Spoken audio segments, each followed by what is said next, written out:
Welcome back to Civic Hub. Today's episode is a special one, a conversation that spans 5 decades of leadership inside one of the largest and most historically significant county clerk offices in the country. I'm joined by 3 generations of Bexar County clerks, Bob Green, Gerard Rickhoff, and the Honorable Lucy Adame-Clark. Together, they represent the past, present, and future of an office that has evolved dramatically over the last 50 years. In this conversation, we talk about how leadership transitions really happen, what it takes to pass the torch responsibly, and how collaboration across administrations help modernize records, improve public access, and preserve the history of Bexar County. From carbon paper and filing cabinets to digital records, mobile services, and public-facing innovation, this episode is a rare look at institutional knowledge, mutual respect, and the steady evolution of public service. All right, so this week on Civic Hub, I have a delegation from Bexar County, and thanks for coming on, guys. Give me a quick intro of who you are, what role you have, and talk a little bit about yourself. Well, I'll let Bob start since he's the start of the history and is sitting over there. Well, I'm Robert D. Green, better known as Bob Green, and I was county clerk. Actually, I was chief deputy starting in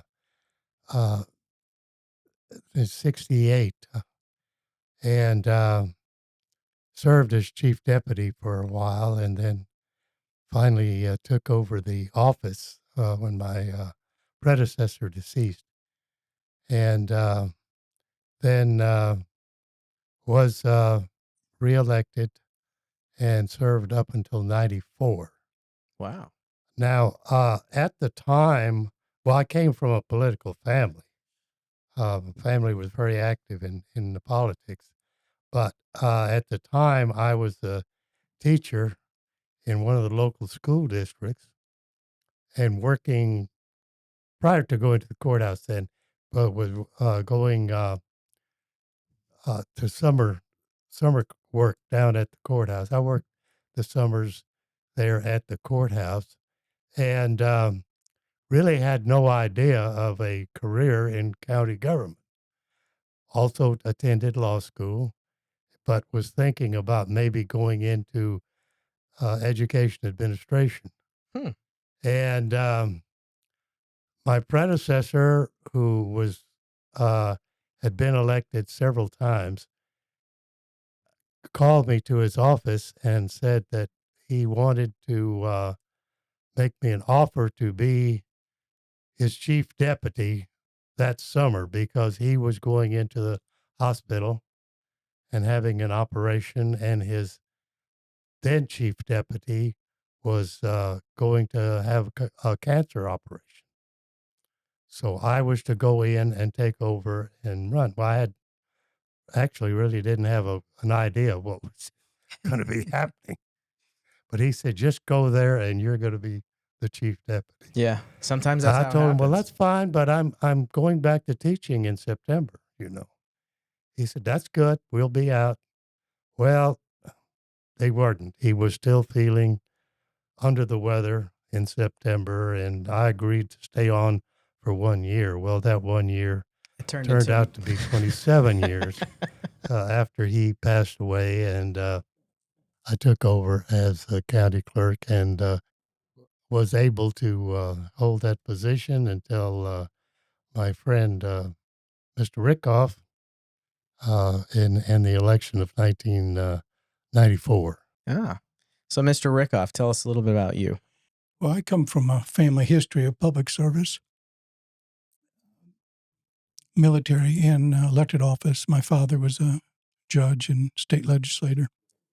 But I won election in 1995. My first interest was the history, of course, of the county, as well as I felt I was hit by a DWI person severely, and I thought I could look at those records with more of a scrutiny and work with other organizations that were concerned about that. We arrest about 500 people a month in Bexar County for DWI, even today. So I offered myself. I ran against Mr. Green. He beat me handily. And I said, well, I have 4 more years to work. And then I did, in fact, win in 1995, and I was able to win 6 terms, which, as everybody knows in politics, that's a career. In South Texas politics, that's probably 2 careers, actually. And so I was really interested in history and in the court system. My father was a strong work ethic as a judge. His docket was always finished before he went home. And I saw other people with less of a work attitude, and I thought maybe I could apply some reasonable, I always ask myself, what would a reasonable man do? And of course, that leads you into so many battles, but you do what a reasonable man would do, and you're going to have the people behind you, whatever manner of public policy you create. And so I think in my years there, I think one of the accomplishments I feel most proud of is the pay raises for the employees. Their physical offices were horrible. The management in one sector, the indexing area was, they were putting on the women way too much pressure, and I think the pay was deficient. So we were able to reconcile that over a couple of years, which I was very proud of. But also, I think that taking the paper records from the basement was an incredible event. When those books left the courthouse, never to return, and it went to the cloud, what a revolution. Yeah. And then we were able to use the Records Management Fund, which we used to purchase that technology and avail ourselves to modern times. I saw the other clerks were charging, not only were they collecting the fee and keeping it, they were charging for copies. So we released all the public record to the public at no charge, which at the time was controversial. Yeah, I made some enemies. But, I think the revolution, as we evolve in real estate, we saw real estate fees get halved a couple of years ago, 18 months, I forget how. But the fee, we're going to see an evolution in the real estate business as well, whether it be surveys that are accomplished by satellite pictures or not just a survey, but the title industry, I think, is going to go through a revolution deservedly eventually. And so I don't know whether it would be blockchain or what other technology may be coming over the counter. It's unknown to us. It's hard to see the future, but we know it's coming. Yeah. And we know change is inevitable, and we have to embrace change. Resisting change only causes you a tension dynamic in society and in yourself. So we want to stay away from those type of things. But I think was one of the most, I think the strict enforcement of the statutes is what I think hallmarked my term. I think if it's in the book, we do it. We don't interpret it. We don't change it.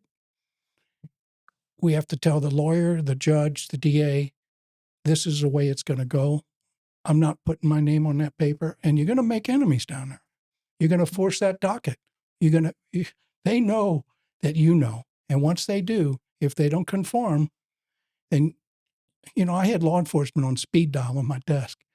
My brother was a sheriff captain at the time. I didn't call him, but I would call, the dispatch, and we'd get the fraud situations. We had cameras at the recording window. I had them installed. We'd take a picture of the document.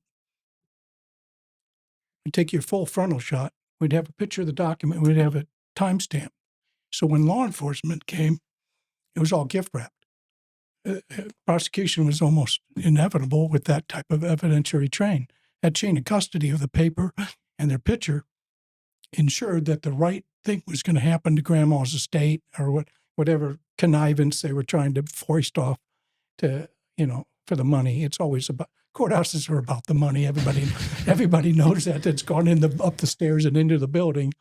It's always about the money. Okay, so having human dilemma as we live in our society, we know money is a corrupting force. Much like if I poured water on this apparently flat table, it's going to run to the lowest end. and that's where the criminals reside. That's where the sharp pencil people, as I used to call them. So we'd monitor the auctions out in front of the courthouse. I had no authority out there, but I see things and I know things, as we all do as clerks. And they're not secrets, but there's only one secret in government they tried to violate, and that's the mental health records. Those are always sought after. People don't want to rent them apartments. Banks don't want to give them loans. Lawyers want to take advantage of them because they're weak.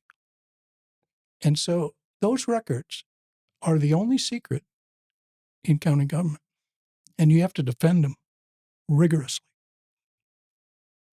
So that was a constant challenge. Even my own brother, as probate judge, would demand of me those records, and I would have to tell him no, not just no, hell no, and don't ask again. And so you had to be confrontational with lawyers because they want you to estrange the statute. They want you to sign things. They want things that are inappropriate. And you had to, I'm sure Lucy, I'm sure Bob understands these things as I do.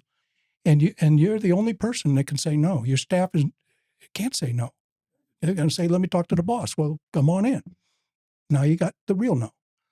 And go through the triage. You know, they want to tell you they're in a hurry. You got to sign fast. They want to stand over you at your desk and tell you, I got to be done somewhere else. And then they raise it to cursing, and then they threaten you. And you got to go through this triage, but we all have our tricks. I taught special ed for 7 years, so I know the human psychology, and I know tricks I can really piss people off if I want to. If you're in a hurry, I'm not. I'm here till 5 o'clock. Okay. So what we do is manifest psychological tricks until they really got angry, because unless you really make them understand that you're not going to tolerate curse, loud voice, threats from the media, that doesn't work. So you had to manifest them and put that discomfort back on them. They brought it. Your job's put it back on their shoulders. And so it was often, not every day, but I'd say every 2 weeks you're going to face down a devil. And you had to have a monster in your pocket.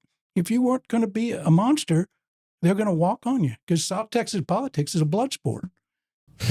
They want to stab you. They want you to bleed. I mean, there's going to be people who want her job. They wanted Bob's job. Yeah, that was you. They want my job. Yeah, I mean, that's a tough nature. That's an ins and outs of government. But I truly believe that, and I don't know how the other clerks feel about it, but I don't think I was a Republican county clerk, even though I was the first Republican ever to sit in the chair. There's never been one since. But that's okay. But I don't think you make Republican decisions or Democrat decisions. Yeah. Correct. I think you do what a reasonable man would do. Yeah. You read the book 3 or 4 or 5 times if you have, 10 times if you don't get it, and then you talk to your lawyer and you talk to your staff, and then you got to go do it. I would go home and sleep on it. I wouldn't make the decision often with very controversial things. I'd sleep on it. Come back the next day. What would a reasonable man do? That's what you do. And then you got everybody in the room going, yeah, what he said. And I think that's how you know, at my table, everybody gets to eat. I don't put my arm around the pizza and say mine.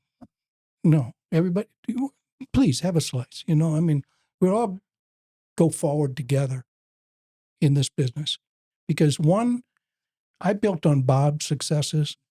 I inherited his staff. I inherited his methodologies of doing things. Lucy inherited mine, and I'm quite proud to say she kept almost my entire staff. 99%. Yeah, 99.99, I think. Yes. You know, not to correct you, but, you know, I think once you put, like Rocky is here, and she's the foremost expert on real estate in Bexar County. She Probably one of the ones in Texas, actually. Yeah, give her a little credit there. And she did come from Bob as well, too. Yeah. Yeah, she came from all three, from them two to me. Yeah, and so what you don't want to do is disrupt that. You can't have 20 years of experience walk out off your recording counter. She could handle the problems that are so unique and they don't come up often, but when you need an answer, she's my go-to. And she solved many a problem for me. Now everybody listening will start emailing Rocky. Raquel Montalvo. You don't have to answer the phone. Okay. But that's generally, I want to talk also about our great battle. The records were taken from us in Bear, the Spanish archives. And they were taken to Austin illegally, inappropriately. They have not been successfully translated, nor are they complete in their over 100-year departure from Bear. We have a nuclear bomb-proof shelter to put them in. We have endless amounts of money to get translators. Why we haven't reached out to the Spanish government for universities? These are the professors that taught these Spanish conquerors that walked up from Mexico City through the desert, through the torturous South Texas. There's no food out there. You walk 100 yards into the woods. It's hot, cold, and everything's got stickers. So what they were taught at the universities in Spain was to log everything. They kept meticulous records, every saddle, every bullet, every rifle, every discharge of every responsibility. And the Spanish wrote it all down in these ledgers. But what even more importantly is contained in these documents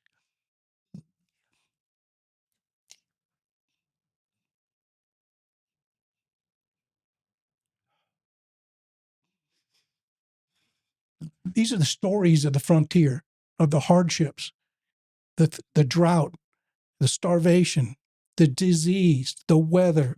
It was torturous here hundreds of years ago.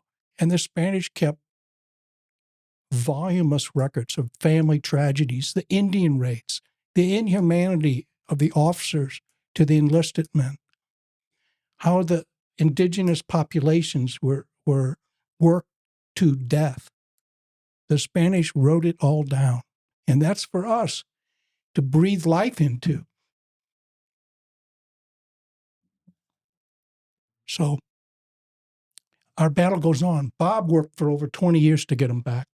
I worked for 24, unsuccessfully. Lucy's carrying the torch forward. So we have half a century focused on this one problem.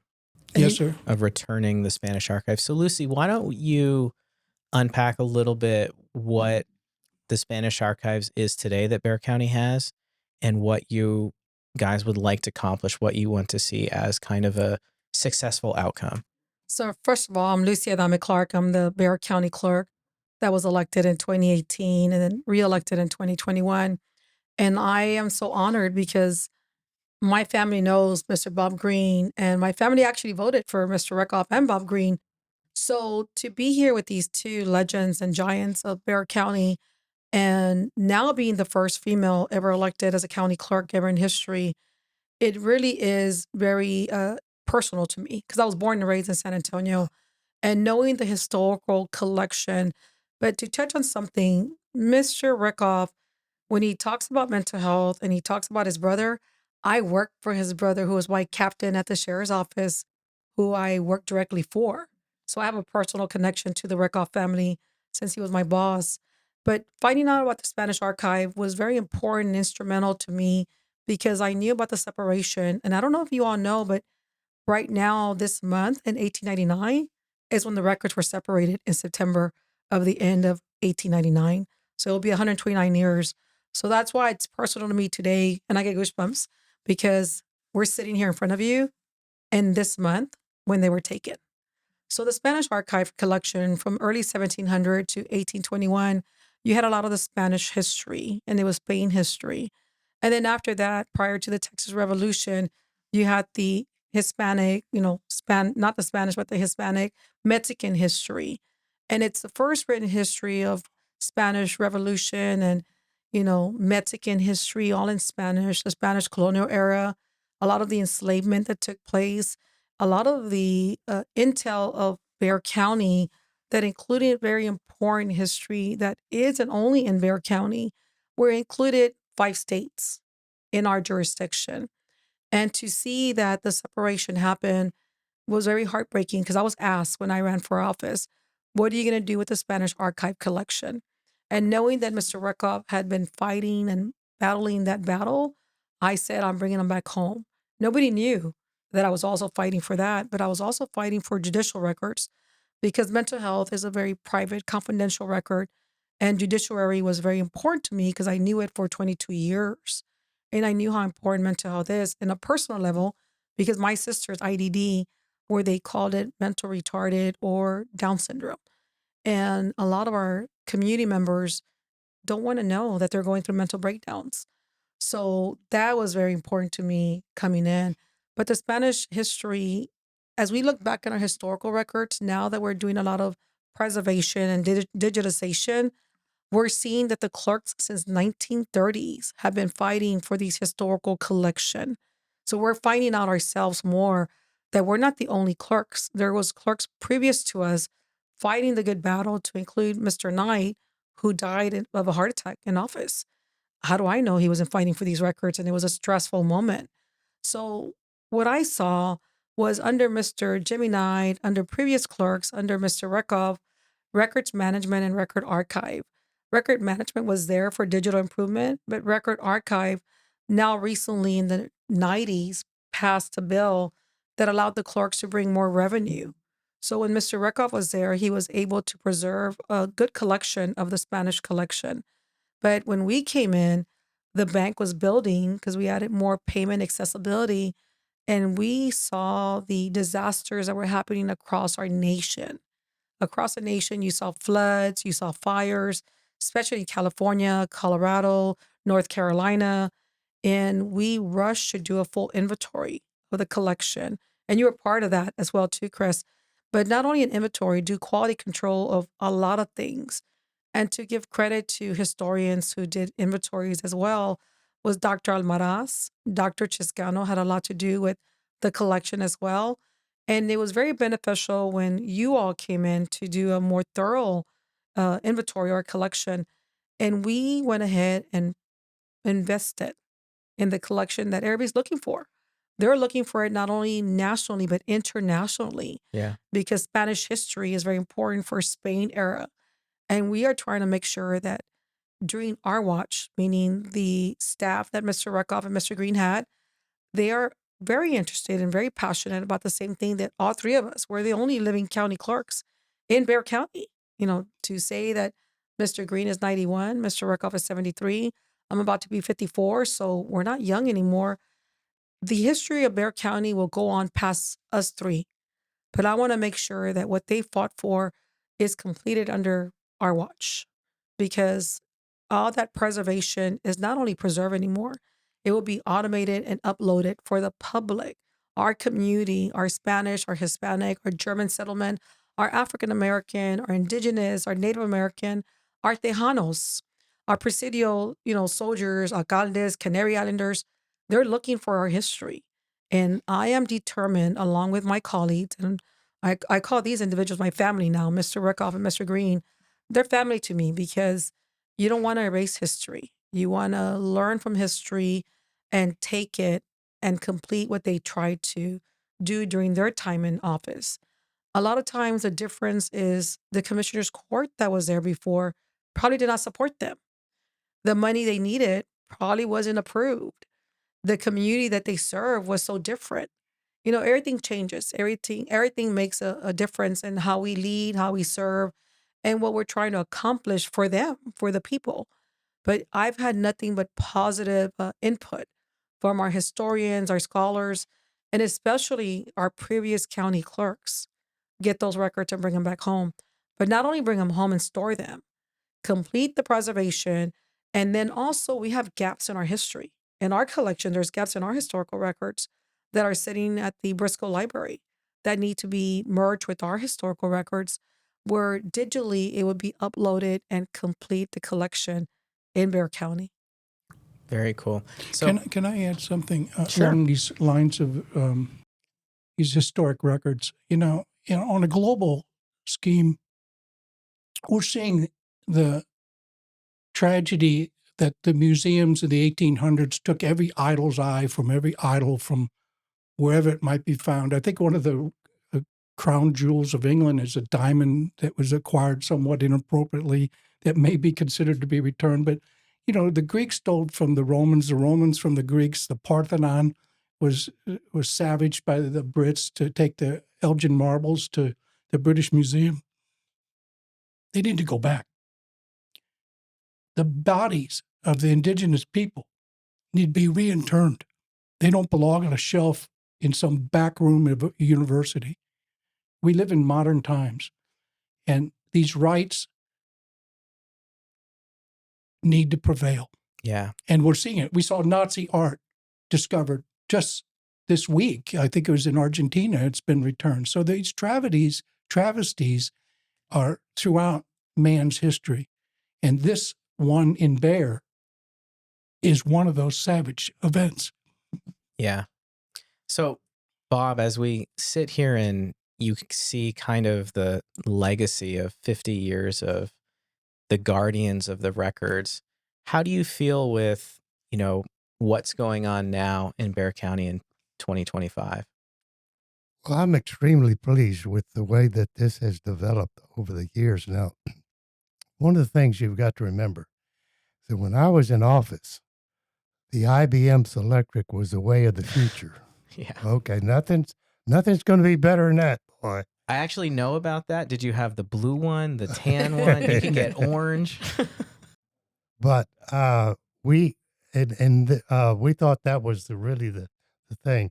But as you go, and Mr. Rickhoff said it, it's advancement is coming. And when you have an advancement that can not only preserve public records, but also make them available on a different level. Yeah. Digitized history records can be made available to a college in Oklahoma or North Texas or anywhere else. Yeah. And this is something that we were looking at the very beginning of this type of why we would use this. Yeah, these are public records, but you have to come down to the courthouse to get them. Well, that shouldn't be the case. We're living in a new age of development where this offers people choices to have this available to them in their office, in their educational systems, or whatever they want. And it was very difficult to get through, very honestly. Most of the time when you talked at that time, not today, but at that time, when you talked to commissioners, you got the same answer. Well, is the system you have now working? Well, yes, it's working. Well, if it ain't broke, don't fix it. Mm. And that was something we had to deal with because they weren't going to raise taxes to install a system that would make this available to people. And, even having the support of like title companies who had to have people over at the courthouse researching the records when they could have this information in their office and would be willing to pay a fee to have it that way. So it wasn't something that we were just giving away to these people. It was something they could help support. Mm-hmm. But that was the main thing that we were looking at, that we could make these records available to a larger group of people. We could preserve them in a way so that they would be preserved from here on out in a clear way, and understandably for people to be able to achieve these records. And let me add, there was resistance to the records management fee. The first time it came up, it had to be accomplished through a border bill because the clerks organization didn't support it. And they didn't support it in a large, vocal way, both in Austin and in committees.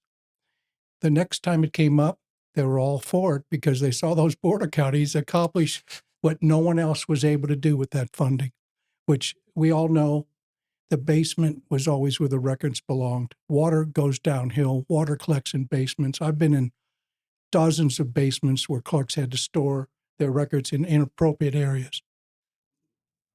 These funds freed us from that. We have our own warehouse. We have multiple warehouses now that are secure places for our employees that are dignified and proper. Yeah, I just, The record center. yeah, you say warehouse, but it's so much more than that. Yeah. Like, Yeah, it's a record I've center. been to the record center. I've been to where the Spanish Archives is, which, correct me if I'm wrong, that was a previous federal, Reserve. Correct. Federal Reserve for the Federal Reserve of San Antonio. So it's literally a bomb shelter underground, probably one of the safest places you could put national treasures is there. It was designed to take a nuclear blast. It has secondary, all kinds of heating, secondary electrical, secondary, its own generators. It had a gun range. It was a repository on the highest federal level. Yeah. If it can store money and gold, I think it can store It can store the records. It can store the records. And it was inherited through me, through Mr. Rickhoff. So the federal building was purchased in 2014, and I think you received it in 2017. Is that correct? I believe so. And then from there, what we noticed was we went ahead and remodeled the vault and built it to a more secure to meet certain requirements. So it was a blessing to see what Mr. Rickhoff had done and receive the vault. So we were able to remodel it, build other ways of storing records, making sure that we brought them back and put them in a more secure location. And we still have other records at the record center that's located away from the courthouse. But to see how much we were able to accomplish, where Mr. Green added a automation system, Mr. Rickhoff added free records to the county clerk's office, we were able to innovate that and take the records on the run to our community, where we're also doing a kiosk. We have a kiosk person to person, where the kiosk would be deployed into our county area and partner with other precincts and other municipalities. So innovation took place because of the automation and electronical versions of records from Mr. Green and Mr. Rickhoff. So it's been amazing because now they can get their Spanish collection or Spanish archive collection at any of our records on the run. So if they want to do some research, we will do research for them and they can look for that old historical document and get it printed out. It's pretty neat to see the history and the tenureship of automation going from a very manual process to an electronic process, bringing the records out to the public for free, and then building on top of that and bringing services to the public. Correct. So it's quite a stewardship that you guys have established in Bexar County. And I don't know of another instance where we've had 3 previous elected clerks that cover 50 years of guardianship together in one room and not have blood on the floor. I'm going to give credit because I think Mr. Green can explain. Speak a little bit on how you guys have handled successful transitions of power, essentially. I will let Mr. Green start and then I'll speak on Mr. Rickhoff. Because you all ran against not Mr. Green. Yeah, not Mr. Green. He was blessed. He was set in. He got catapulted into office. I had opponents before Mr. Rickhoff also, and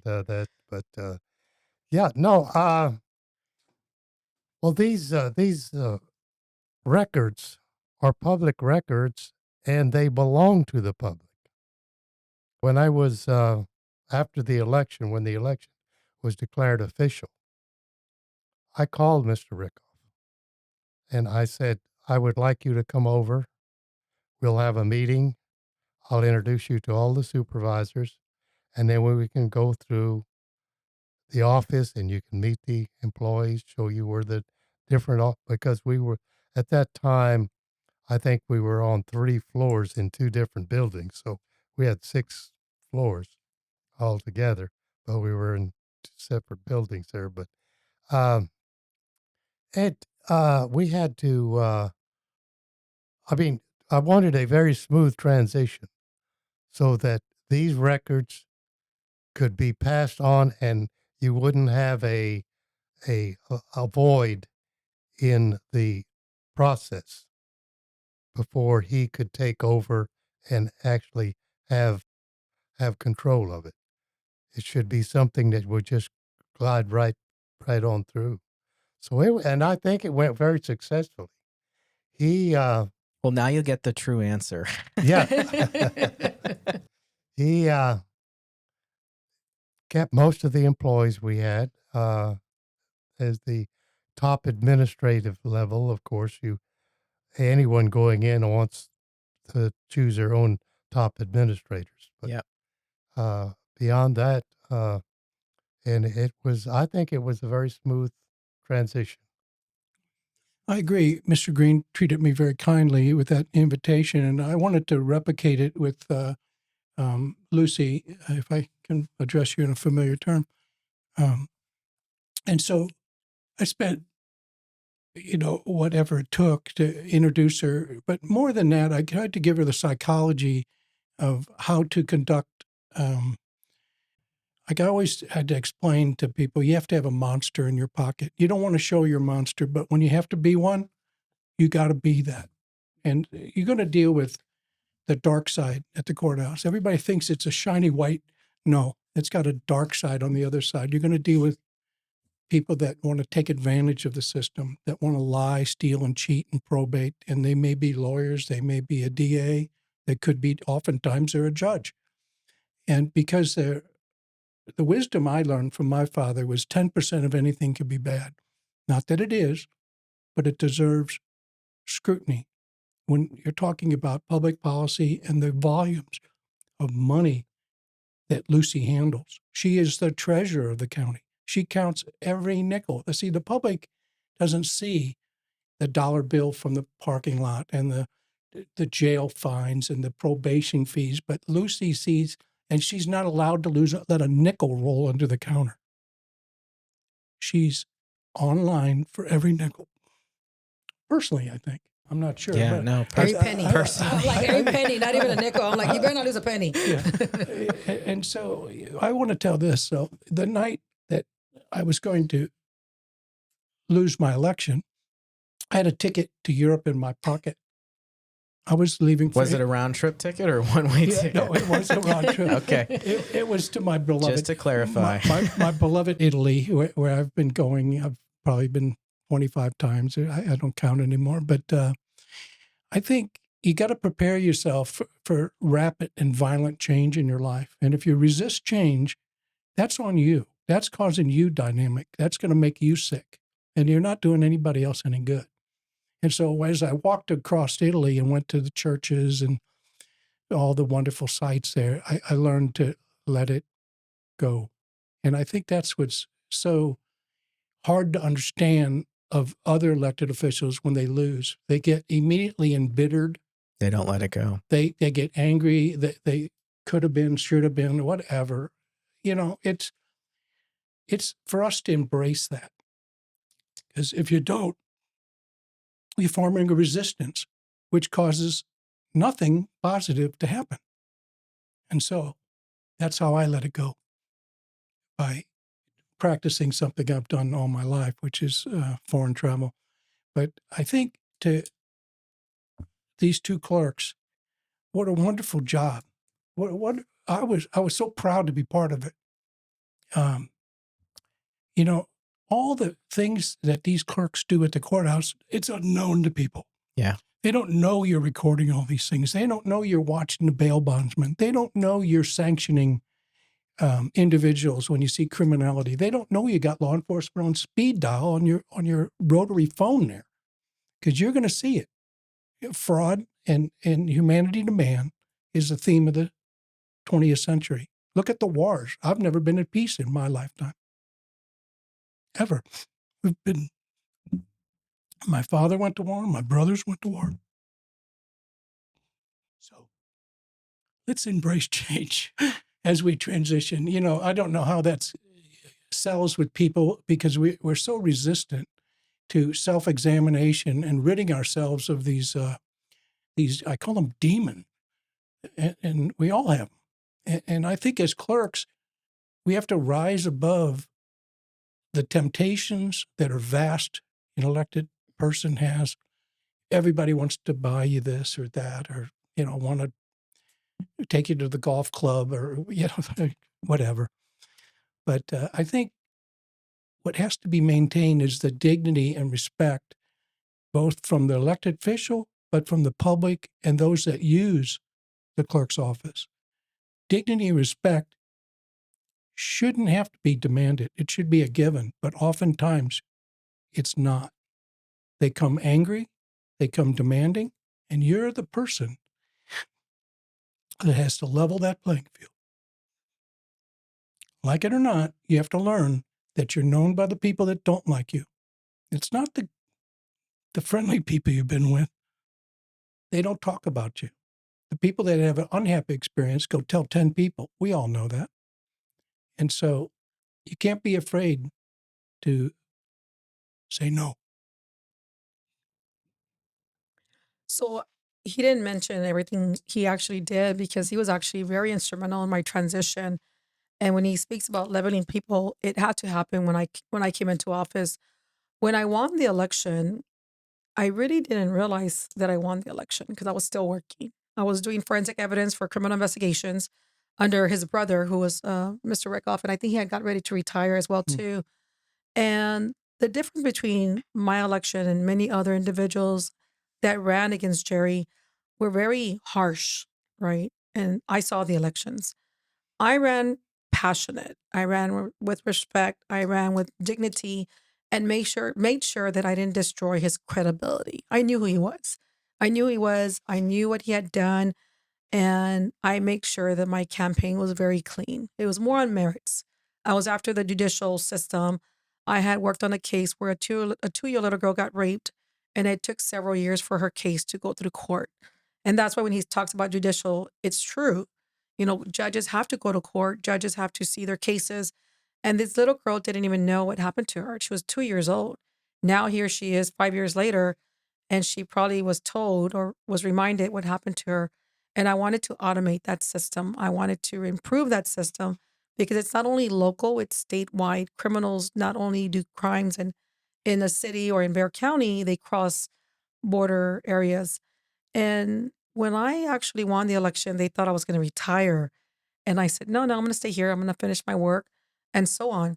So he was he was very nice about getting his staff and professional about it, about getting his staff to transition me into making sure the clerks were being crossed over, making sure staff was getting, you know, brought back in. And also he offered meetings after he came from vacation. I didn't know he was on vacation until later on. But, when he called or his staff called for a meeting, I met his whole executive team. And I had done some research to see who worked for him. And I was trying to find out. Raquel Montalvo wasn't even on my radar. Raquel Montalvo wasn't even part of the chief staff. She was a manager. And there was a lady who called me, Janie Leva. Do you remember Janie Leva? She called me and educated me about who Raquel Montalvo was, what she did, how much, she meant to the office, how important she is and whatnot. And so I did some more research. And sure enough, him and I sat across each other in the conference table. And I really, really was honored to know that an elected official that I looked up to, along with Mr. Green, was giving me the respect as an elected official because we're different parties. But I didn't think the apple fall for the tree because his brother was the same way. His brother wasn't liked by certain people, but he was liked by me because I worked hard. He respected me. He sent me across a nation to get educated. They spent about 30 something thousand dollars in getting me educated for my profession. So if they don't like you, it's because they're not working or they just don't know how to work with you. And sure enough, we had a few meetings, and there was one meeting where him and I went into his office, and he was going to sit across the desk. And I said, no, you sit at your desk. You're still the elected official. And we sat there and we closed our doors. And our team because I still have his team. I think they were scared because they were outside. I think we were there for 2 hours. I don't know. They thought I killed him or he killed me, right? But we had a very good conversation. And when he says special needs and special education, I grew up around it. So I worked in a jail where I dealt with mental, inmates who we had to help to transition them out. So I was used to it. And it was so amazing to see the very very seamless transition. And he gave me a Bible, a book, not a Bible, but he gave me the Bible book of everything that had to do with the county clerk's office. So that was amazing to see the salaries, the job descriptions, the job titles. And not only that, he invited me, they gave him a Hidalgo Award, the biggest award in Bexar County. And he invited me to go, you know, see him receive this award. I don't think he I don't think he thought I was gonna go. So, and I get goosebumps when I say this, but I went because I have that much respect for any individual that runs for office and wants to serve, but not just for popularity, but for reason. Because there's one thing to run for office just because you just want your name on the building, but it's because you want to run to make a difference in the office you're going to serve. And to see him get the Hidalgo Award and see him speak and next to the first woman that was given an opportunity, because there's been many women that have run against Mr. Rickhoff. There's been African Americans, there's been Caucasians, there's been Latinos, Latinas, but they were all dirty politics. I saw it for myself. They were always about them, and me was about merits and what I want to help to make a difference because I didn't run personally against him. I ran for the office. So it was an honor to stand next to him, and he didn't have to, but he introduced me to the court and allowed me to speak. It was his moment, and he allowed me to speak, and I really was honored to have that opportunity. But when I got sworn in, I invited both of them. But when Mr. Green showed up, and my mother knows who Mr. Green is because she worked his campaign. And she said, and I was waiting for Mr. Reckoff, but I think he was sick or something. And Mr. Green walked in, and mom said, "Sit him over here with the family. Do you know who that is?" And I said, "Oh, I know who that is." And she said, "Bring him over here. That's Mr. Green." And right, Mr. Green, I don't know, you remember that? I remember, yes. Yeah. So I was honored to see that he showed up to my swearing in because, that's a big thing. But thank you, Jerry, for what you did and for allowing me to meet your staff and educating me on transitioning into the clerk's office, but more so inviting me to Commissioner's Court because that was your moment. So when you invited me to Commissioner's Court, I was very honored to be able to speak and say thank you and farewell. But he thought he was going to leave the courthouse. He said, I'm never coming back." I said, "Oh yeah, you will. I'm bringing you back. I'm bringing you back." So I brought them both back. We have lunch and we just celebrated their birthdays last month. They just I think they're like 2 weeks apart in birthdays, and I think they only live like 2 blocks away from each other. But you have to recognize the history of individuals that sacrifice their families because you lose a marriage, you lose family, you lose marriage, you lose a lot being in office because they think being clerks it's easy. It's not. And many things that Mr. Rickhoff has said, Mr. Jerry has told me, has came to light. Some of these judges they don't want to change, and I'm glad that the Supreme Court ordered the clerks to automate your records because I ran on that platform, so everything he's actually said has came to light. So I've been kicked out of courtrooms. I've been kicked out of, but it's not for bad reasons. It's for defending my clerks, defending the integrity of the records, because it says you shall, and I will. So my clerks work for us, and they work in the court to take the minutes for the records, and they have to make sure they don't make mistakes because they are the clerk of record. So a lot of things that he has said has really came to light. Yeah. Any lawyer listening will know the difference between you shall and you may. So, Yes. it's been an honor to have you guys here. Is there anything else that you guys want to hit on, focus on? I would finish it. I'll let them go. If you're ever running for office and you want to be an elected official, it's not just a title. It's a big responsibility. There's government codes, there's penal codes, there's partnerships. I've never had an issue working with different parties and different individuals. I serve all, whether homeless, not homeless, no matter what the color of your skin is, no matter what your background is. I am here to be equal and bring unity to the courthouse. I've never had a problem in my time in office under Mr. Nelson Wolf, who embraced me very well. He served and he protected a lot of the things that we needed to do. And now I have Judge Sakai, who's doing an amazing job. So I've never had a problem. My report card in Commissioner's Court has passed in everything that we asked for. And the statutes continue to be improved and add more support towards county clerks. And I hope that at the state level and national level, even federal level, that they realize that the clerks need a lot of support. We need to make sure that we continue to move forward, continue preserving all the collections in every county clerk's office, even district clerks. District clerks don't have revenue like the county clerks. So as a county clerk, I have really supported my colleague district clerks, the previous one and this one, to make sure, because they have a lot of pre-Republic of Texas history, and they have a lot of important judiciary, old historical records.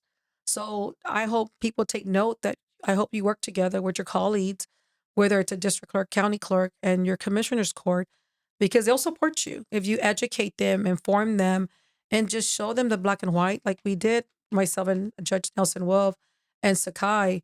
They will support you. You just have to support them and educate them. So, but I want to say thank you. Thank you, Jerry, and thank you, Bob, for, taking the time to do a podcast, because the history we have together and the history of you all serving, it matters to me and it matters to my administration because they were your administration. Yeah, we have to share your wisdom because that's really what it is. You don't come back to the courthouse, your wisdom comes back to the courthouse. I'd like to invite anybody that's listening to this podcast to consider public service. You don't have to be invited to the club. You invite yourself. You don't have to have a cadre of people chanting your name. You can step forward, pay the filing fee, and take your chances. I used to think it was a ticket to the circus. No, you are the circus. You're in the middle ring with a top hat. You have to have some sense of adventure, but city, county, state, and federal, we all need good elected people. Think about it. Mr. Green? Well, first of all, I want to thank you for having this podcast today, and it's been very enjoyable. And I am extremely pleased at the way we've been able to advance the record-keeping system and making the public aware of exactly what it goes on, because most people, They don't most have citizens, a clue. they have no idea of what actually takes place with keeping records. And these have to be kept ad infinitum. From now on, these records have to be available to the public.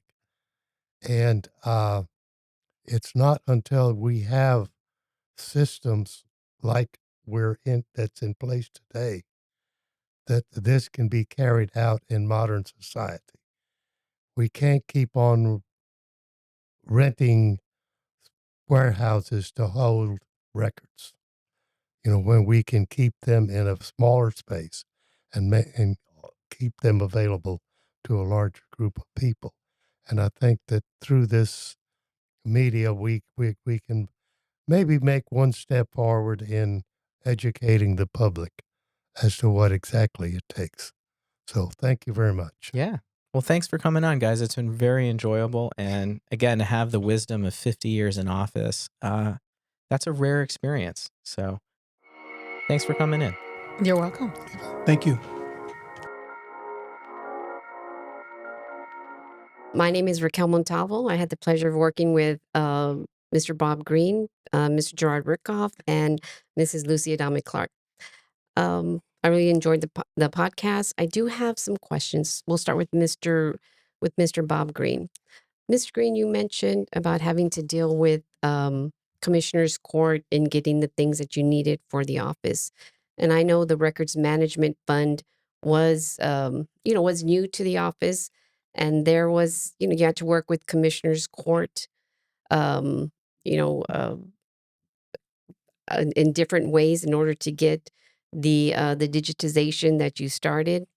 And there's 254 counties in Bexar County. And some of those counties are still dealing with what you had to deal with many, many years ago. So how would you advise these county clerks now dealing with what you had to deal with when you were in office?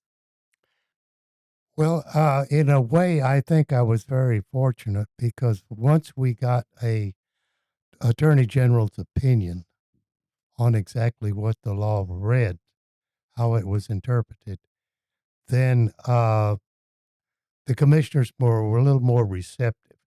Let me explain that, as I said before, most of the time when I went to the county, to talk about such things as imaging and digitalization and so forth, um, they would give me this same answer about, well, what you have is working, so we have to do that right now. Um, they weren't going to come up with the money for it. So it was only through the help with Harris County and Houston and Dallas County, Dallas, and some of the other larger counties that we were able to get a uh, legislation that would allow us to collect a fee, a recordation fee, which could only be used for the preservation of records. Now, that was in the law and should not have been questioned. However, surprisingly, Commissioner's Court at that time looked at it as, oh, well, you won't need this much money in your budget now because you're going to get this recordation fee. Well, that wasn't for operating the office. It was for preserving records. And it took a while till we got an opinion from the Attorney General that they could only be used for that purpose. Now, to answer your question, is that I would say the only thing you can do now, other counties, is to actually file a lawsuit on it, and then get an opinion on it, and so that they can go ahead and collect this fee and use it for the purpose it was intended. Thank you, Yeah. Mr. Green. And to add to Mr. Green's remarks is they were using the funds inappropriately. They were using it to pay salaries. Salaries come from the General Revenue Fund. They don't come from a records management fund. They were going to bleed it dry, and I had to engage them in a lawsuit in district court where we prevailed, and they've never touched the money again. That is correct. And my next question for Mr. Rickhoff is, you know, the lawsuit being one of the one of the tasks that you have taken on in order to make sure the funds were used for records management and records preservation. And the other things, you've worked elections and you had to take that on, and you did a great job with that. And all the other many tasks that the county clerk was dealt with, dealing with judges. I know, is there like a formula that you have to where, okay, let's just take this,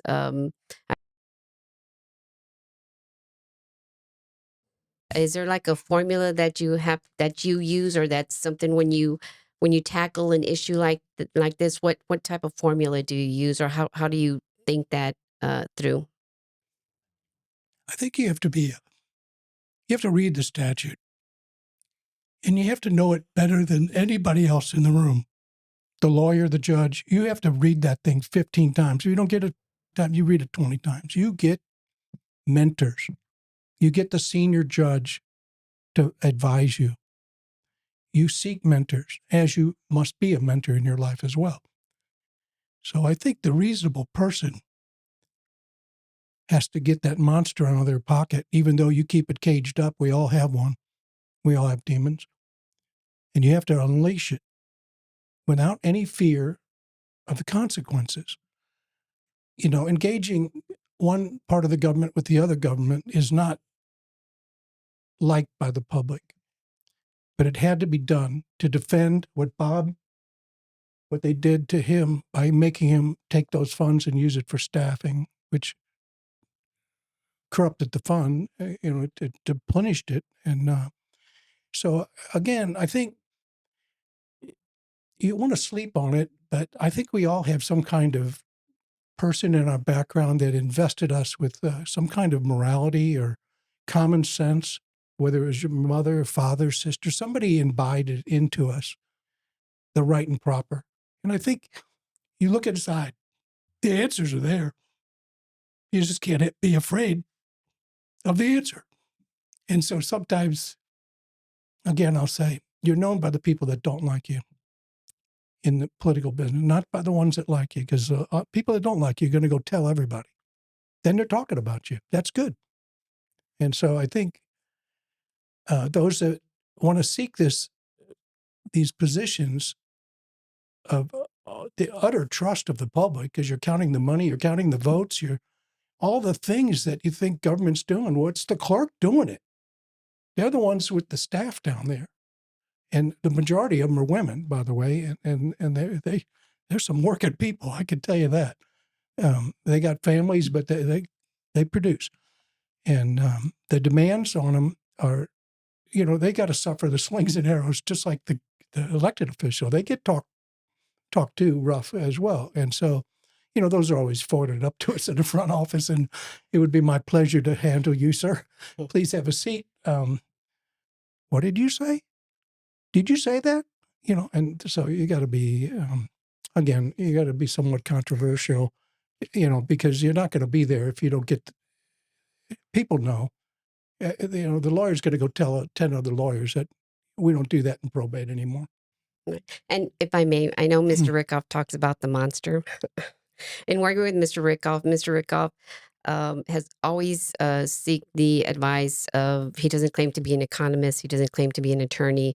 He always seeks the advice of, economists, the DA's office, and things of that nature. So I think the monster he's talking about is, doing what is right for the office, doing what statute allows, doing, looking at the records every day, looking at the records in the basement. And I think that's kind of the monster that Mr. Rickhoff is talking about. I just want to make that clear. Yeah. Thank you, Mr. Rickhoff. And Ms. Adame-Clark, currently the Bexar County Clerk, and I'm currently her Chief Deputy of Operations. And Ms. Adame-Clark, and I've had the pleasure of working with all these county clerks.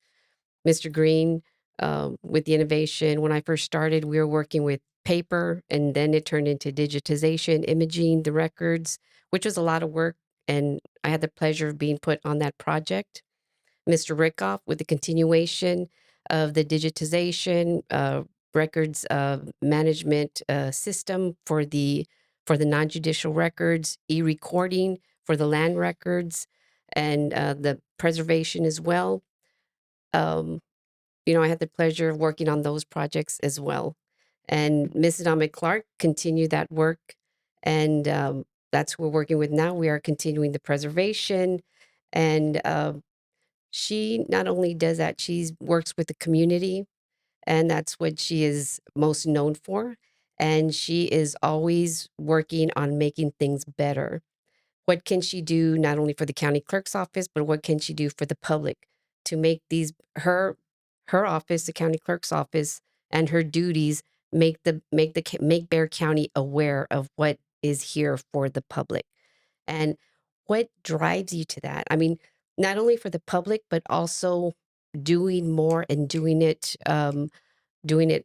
fast. I don't want to say fast, but always getting things done for Bexar County, for the constituents, and also your outreach to the community. What is driving you? What drives you?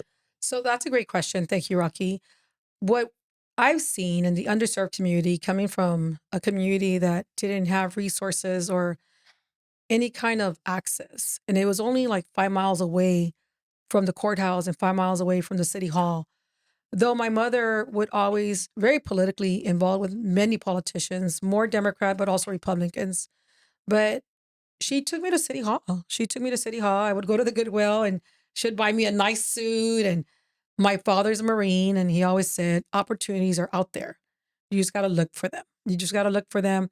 And we grew up in housing. We were in housing where they treated you like second-class citizens. And I never even had a incarceration record, right? It doesn't make a difference. It doesn't make you any different than me, though the treatment was the same for all of us.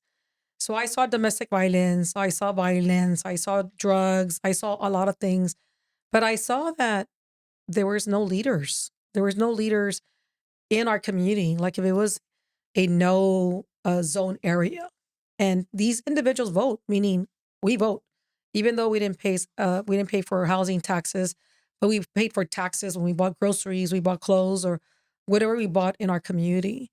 And then I went on to work at the sheriff's office. I was a waitress, and I met many people being a waitress, and I enjoyed it. I said, there's so much more to do. When I started my career at the sheriff's office at the age of 24, I started as a clerk one, and I started with records, incarceration records, and I would see that there was dust, mites in records, and how hard it was to get these records to create court packs for the court system. But not only that, how the investigators took a long time to compile their investigation paperwork because of how we were processing records, right? And I saw misidentification, I saw wrong incarcerations, I saw so many things from the other side of the law versus, that's who I wanted to be. I wanted to work for law enforcement because later on in life, as I was growing up, law enforcement was present in the projects of Bexar County. So I wanted to be like them. Okay, they look like they're heroes. They look like they're superwomen and supermen. I want to be them. But I just didn't want to wear the uniform. I just wanted to work as a civilian. And working in criminal investigations, it really opened my eyes to lack of transparency, lack of integration, lack of a lot of things. And my mother, I wouldn't say it's her because I saw her fight for better pay for teachers.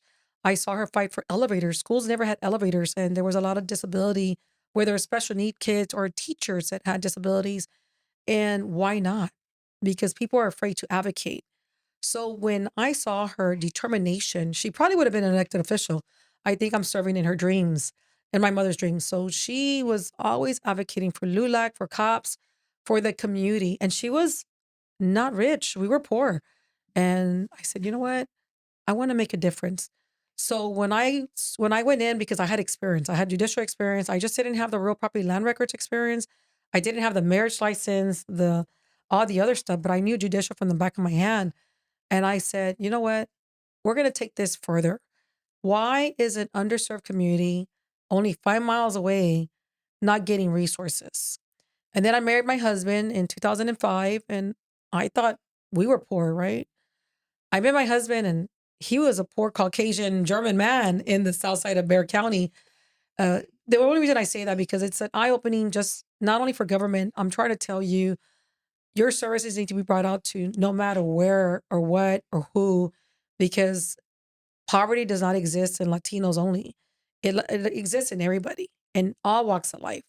And our counties are growing. We have 26 cities and unincorporated area in Bexar County, and people don't look at it like that. They look at it as San Antonio. They limit themselves to San Antonio. We don't serve San Antonio. We serve a jurisdiction of 2.4 million population. So my drive is my family, my upbringing, my own children, society, our community, because my abuela, meaning my grandparents, my grandfather, they didn't know. It's not because they're not educated. Their limit of education because they were migrant workers, they were farm workers, they were railroad workers, and they weren't focused on education because they were focused on survival. How do we survive? We have to work. So to answer your question, Rocky, it's because of my upbringing, my experiences, my community that I'm able to see that now in this era, we're still seeing it. We're still seeing poverty. We can build satellite offices all over the place, but it's not going to serve. When we built the records on the run, and when you all took me to Esquinita restaurant on the outskirts, still in Bexar County, but in the unincorporated area, that proved to me why we're doing it because we had people walking from farmlands to our truck to get record services. Mm. So, it's because of what I saw, my experiences, and my parents. So that's what had a lot to do with what I do. I always want to, it gets me emotional because of what you experience and what you've seen. But what made my life so easy is aligning you and Priscilla, you, Raquel Montalvo, and Priscilla Hernandez, who come from the previous administration, but putting you in higher positions and seeing that not only are you educated, but you're also passionate. I think if I didn't have, not think, I know, if I didn't have you and Priscilla beside me with the same passion, knowledge, and experience, I wouldn't be as successful as I am. You have to literally understand your community that you serve in order to walk next to Lucy Adame-Clark, who's community driven. Thank you, Ms. Mark. You're So welcome. it's see something, not only say something, but do something. That's right. Rocky, if I can add something, I'd like you to make a remark. We invented a foreclosure report in Bexar County that I believe was unique at its time. We put the foreclosure reports on the Google Maps where somebody can look at the picture, the deed. You can go down and see the park at the end of the block. And that's very popular in Bexar County for shopping these homes, where everybody wants to get the lowest price possible. So if you could comment any of that activity. Yeah, that's a GIS map that is available on the Bexar County Clerk website. It's for the foreclosures, not only the mortgage foreclosures, but the tax foreclosures as well. And there's also a Excel spreadsheet, so that can be printed, so that way it can be manipulated, by columns. However, the buyers or the individuals interested in those foreclosures are, want to, if there's a particular zip code they would like to look at, they can sort it as well. Thank you. Mhm. And a couple of things I know you mentioned.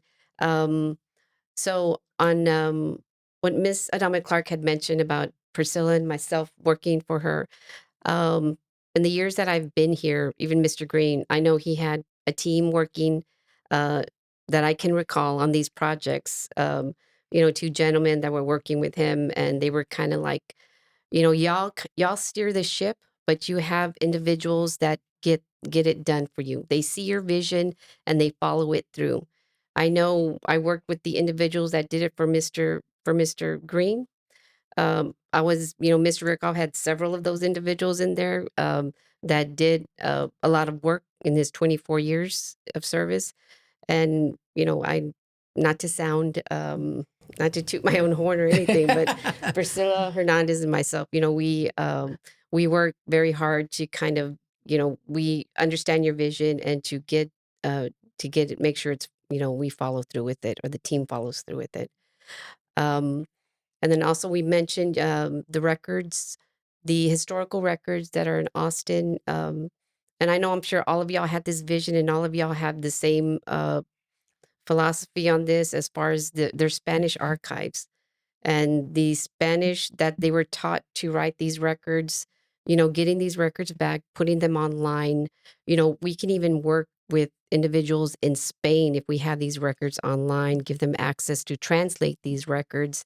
And Raquel, can you speak to the president of Spain, why it's important? Because we had some visitors, gentlemen from Spain and from the Canary Islanders, and one of them sent us a postcard because we saw him in person. We spent a whole day with them. But what did the gentleman say? they very excited, just as we are just as y'all are passionate is getting those records back.